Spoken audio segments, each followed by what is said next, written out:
What's going on, ladies and gentlemen? Today we're here with a brother that maybe if you have not seen the Kinganda audition video, then the brother's toward the end. And some people may say, what are you talking about? Well, you was on our Patreon page, you actually know what I'm talking about. But there was an audition video, and this brother was toward the end.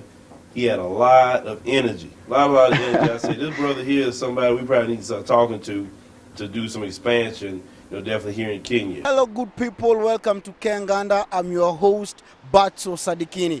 And today we hit the streets to ask the question, would you marry a man who earns less than you? So ladies, I'm coming for you. Yeah. And this brother's name is Sadiq. And Sadiq, thanks for joining us on the show today. Yeah, thank you. Karibu Kenya. You know what that means? Yes, it means welcome. Yes, yeah, you're catching up. That's good, yeah. My name is Sadiq. I'm a creative in Kenya. And that's what I do largely. Create content for fellow creatives, coach talent, and including mine. And it's a pleasure having you here. Well, it's good to be here. So, have you always been that energetic all your life? You get on your mama's nerves, you was always doing something? Yeah, I love energy. Boring is boring, yes. So I cannot do without energy. I think I also get a lot of inspiration when I'm around people who are energetic right from school. That's how I was. So yeah, I like a lot of energy. All right. So you was always energetic, but we know you have a TV show or have been acting currently, correct? Yes, I'm currently an actor on a TV show called Mother-in-Law. Airs each and every Sunday on Citizen TV at 7:30 East African time, 7:30 p.m. East African time. Yes, I'm also doing another show called My Empress on Maisha Magic East. I got to feature there. From tomorrow, I'll be going to launch another show which I'm also featuring in. And yeah, so that's my life. I'm a creative, so I have to really play the game in the industry. So let's talk about that particular industry. Yeah. Television, even in America, Hollywood. Yeah. You have to go through a lot of things sometimes that is not even right. Hollywood in America is very, very evil. Yeah. But how is television, movies, etc., how is that industry here in Kenya? Do you have to sell your soul to the devil to get in? Not really sell your soul to the devil, but you have to put in a lot of work. Right. Yeah, it doesn't pay off immediately, and many people get lost along the way, but those who remain consistent get to reap the rewards.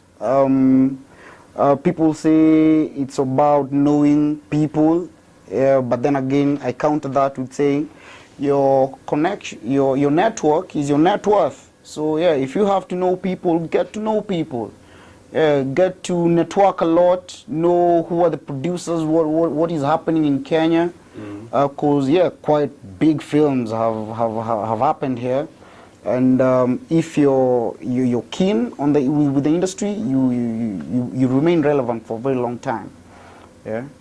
And also, other than that, I think as a creative, you in a third world country, you're also obliged to create content. Yeah, you might be lucky among the lucky ones to get a show on TV, but where do the other creatives get their jobs from? So you have to also be creative enough and create your own content, at least to give yourself a job and also other people jobs. Yeah. Right. So basically what you're saying is there's only so many spots open on television, and any other people right now that could be watching maybe have the great idea, but they just maybe can't get on the network. Yeah. Do you suggest they maybe go to the internet? As it is right now, TV in Kenya is still big, but it's also a dwindling industry. Slowly by slowly, it will be phased out because connectivity was an issue. Network connectivity was an issue in very many parts of Kenya, but with the investments that have gone in the networks, I think many people are going to get connected real soon. Because as it is even right now, I don't think people are buying digital TVs anymore, for example. People are doing smart TVs, and you know, with smart TVs, it's all about connectivity and that. Yeah. And so yeah, if you're creative in this side of the world, think about the internet, because that's the future. That's where everybody is going in. Money right now, for example, in Kenya, it's easier to transact money via the phone than going to the bank. Like M-Pesa? Yeah, M-Pesa. I think I do all my transactions via M-Pesa, whether it's even tipping a waiter or something, you know. And so with such connectivity, once a majority of the population is connected, then definitely the internet will be the big selling point. So whoever sets foot there first will have a very big ground. Now, you mentioned, you know, about the money aspect. Yeah. You know, in America, we don't use a lot of cash. Everything is with the credit card and debit card. Yeah. I mean, the only time I carry money in my pocket is more so to get a haircut. So Yeah. when I come to Kenya, it's weird for us to have to be spending cash. Yeah. Like, do you see Kenya moving toward that society like America, where everything is just with a card and not with cash? Yeah, actually, banks tried it a lot here, introducing the cards, but they didn't work as the population didn't take it up as they've taken up the mobile money transfer thing. So if I'm to predict how it's going to go, then I think the mobile money is what is going to take over, unlike the cards. Yeah. Right. So, you know, when it comes to like acting itself, what is the standard pay for actors? Like, say, maybe it's just getting involved in a TV show, maybe extra. You know, those who maybe in Kenya maybe say, man, I want to look into that. Honestly, there's a government rate card which is out there for people to follow, but I don't think there are very many institutions that take up that rate card and go by it. So it's a negotiation. If you're good with the deal I offer, if you're good with the deal that I put on the table, then yeah, we can do business. If you're not okay, then you go find your own show. It's quite unfortunate that that is the case, but yeah, it is what it is. Yeah, well, as long as what we call the gatekeepers have all the control, then that's what they can do that to you. Versus when you spread out to social media, YouTube, etc., and then you can end up making way more money on that platform, even as YouTube. For one, you can even make money on Facebook as well. You know, and with your own show. So let's talk about you for a minute. You have plans to do your own show on social media or some other ideas you have? Yes. And I think that's why I even came to have a word with you and share what we can do, what I can do here. The space is there for the taking, and so yes, I intend to start up quite a lot on the social spaces. YouTube, I see it's come clean. They recently actually even set up an office in Nairobi, so at least you can have somewhere to go and ask the hard questions if it's about, say, monetization, what you have to do to get monetized, and why the rates are different here from say other countries, because that's what it is. Get your logical explanation. Maybe find a way of pushing the industry for creatives in the socials, and see people making a living out of it, because people are making a living out of the socials. Oh yeah, Yeah. yeah. A lot of people are definitely making a living out of it, and you know, taking care of their kids, etc. Yeah. So if you think eventually maybe you can make, you know, let's say you make a good living off of social media, do Yeah. you think that you will walk away from television, or you just do both? No, I think I'll stick to both. Stick to both. Good. All right, smart man. Yeah, yeah, I'm a jack of all trades and a master in all. Yeah, the master. Yeah, that's the way to be, man. You know, like I said, do multiple things, you know, at a time. Yeah. Do whatever you can. I don't know why. I think I need only 4 hours of sleep a day. So what am I doing the rest of the day? Oh man, I see you have some people mad at you because Steve Harvey had mentioned that one time in America. And a lot of people got very upset. He said, "What you sleeping for? Are you gonna, you know, just being poor and sleeping all the time?" And oh boy, they got so upset with that. Why are they getting upset? And it is what it is, the truth, you know. You have equal number of hours in a day to do what you have to do. So if you sleep for 21 hours, you only have 3 hours to do what you can do, and I don't think it's healthy, first of all, and it won't make any economic sense to you if you sleep for 21 hours. I am sorry, it is the truth. And ladies and gentlemen, I know he worked hard because when I first met him, I saw his shoes, and I know good and well he a good man with taste in shoes. Said, "Boy, look at this man's shoes." I said, he worked hard. He laughed, but he know what I'm talking about. Hey, these people call me walking at a table. You'll see him probably at the Gucci store, Louis Vuitton, and that's about your cup of tea, right? No. Actually, let me tell you something about Africa. In Kenya, we accommodate a lot of, we call them second-hand clothes. And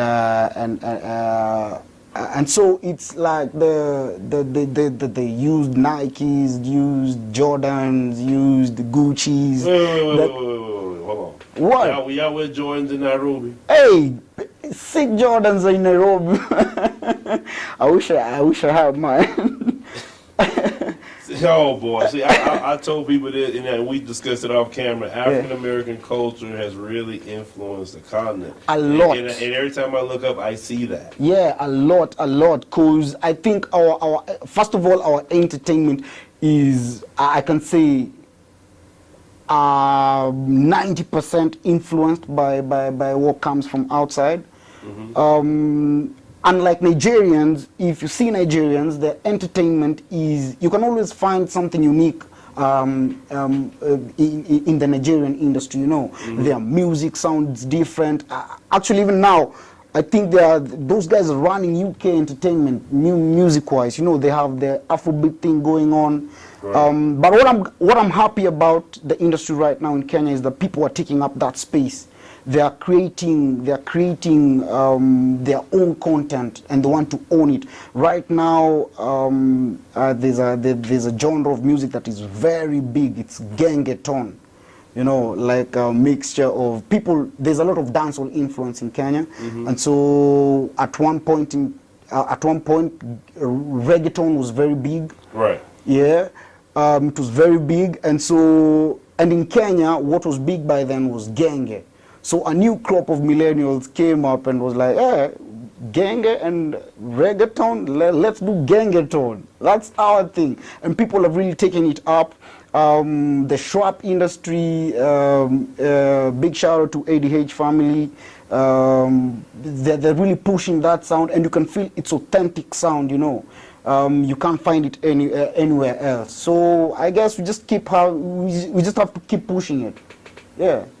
Right. So tell people, how can they see your TV show online? Some people say, let's go check this guy's show out. So how can they see it? Online, there's an application called ViewSasa. ViewSasa is an application by Raw Media Services. You can download that. In Kenya, you pay 10 shillings a day, 10 Kenyan shillings a day. I don't know how much that is in dollars. Or on YouTube, yes, search for the page Citizen TV Kenya. On Sundays, 7:30 p.m. East African time, that's when the show airs, and you can watch me there. All right. So in the future, we're gonna see you on YouTube. Yes, in a few, I'm also going to be on YouTube. I'm working on a few concepts with a couple of friends, and yeah, we'll hit that space too, and we want to hit it with something different, something unique, something that is going to keep conversation going among young people, and more so, I want to, because we are taking up the cultures around the metropolitan areas are really taking a lot of influence from outside. I really wish people will take influence from also within, from the cultures that they come from. For example, right. If you're a Gengeton artist, how do you are you a Gengeton artist, and are you doing are you influenced in any way by, say, your local language, say Kikuyu, say Duruma? You know, I'd really love to hear that type of influence in our entertainment industry right now. Whether it's the music, whether it's the films people are doing, yeah, everything around it. That's what I really like to have. Yeah, so you basically don't want them too influenced by the Migos, right? Yeah, yes, I don't. You can borrow something from the Migos, because yeah, their sound is legit. It sounds nice. It's banging in the clubs right now also. But also, if you can find a way of getting your influence from also the native cultures, well and good. I think I'd appreciate that more. For example, in Uganda, I really enjoy what say DJ Kampire is doing. Yeah, she's touring Europe and America, and the sound she's playing, you hear it and you wonder, are people going to relate to this? But once she's there, she's doing it, and all of a sudden everybody's loving it. You kind of think about it, and you're like, yeah, we can also influence the world with our cultures, you know. Right. Yeah. Right. So, Sadiq, Yeah. I want to definitely thank you, brother, for joining us on the show today. I greatly appreciate that. You are, like you said, just a good brother. Yeah. Like I said, I hope you do the best ever, on your TV and your future adventures. Yeah, thank you very much for coming, and it's an honor for even you to consider me having me on your channel. I hope we will work out something and get to influence this continent, and I hope you come back more. Yes, sir. Yes, sir. Yeah. Beautiful country. Yeah, thank you.